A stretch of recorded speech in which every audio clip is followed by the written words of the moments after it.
পাৰে চৰকাৰেতো নিয়ম কৰিব পাৰে। এতিয়া আপোনালোকে হয়তো জানে যে আমাৰ ভাৰতবৰ্ষৰ বাহিৰত যদি কোনোবাই MBBS পঢ়ে, মেডিকেলৰ ছাত্ৰ ছাত্ৰী আহি ভাৰতবৰ্ষত পৰীক্ষা দিব লাগে। তেনেকুৱা প্ৰত্যেক দেশৰ প্ৰত্যেক ৰাজ্যৰ বেলেগ বেলেগ নিয়ম আছে।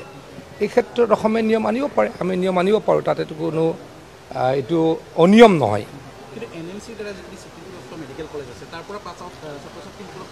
মই আপোনাক কৈছোঁ যে বাহিৰত আপোনালোকে জানে যে ইউক্ৰেইনত পঢ়িবলৈ যায় আমাৰ ছাত্ৰ ছাত্ৰী, মেডিকেল বাংলাদেশত পঢ়িবলৈ যায়, আহি তেওঁলোকে মেডিকেল কাউন্সিল অফ ইণ্ডিয়াত এক্সাম দিব লাগে।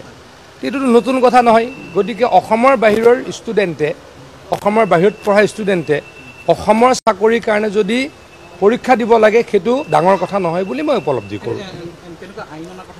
এয়াই যাব ডেফিনেটলি। এতিয়া যদি মুখ্যমন্ত্ৰী ডাঙৰীয়াই ভাবিছে, তেখেতে কালি আপোনালোকক কৈছে, ডেফিনেটলি তেনেকৈ ব্যৱস্থা কৰা হ'ব। লেণ্ড এক্ট আহিব, আজি প্ৰায় আমাৰ 13-14খন বিল আহিব।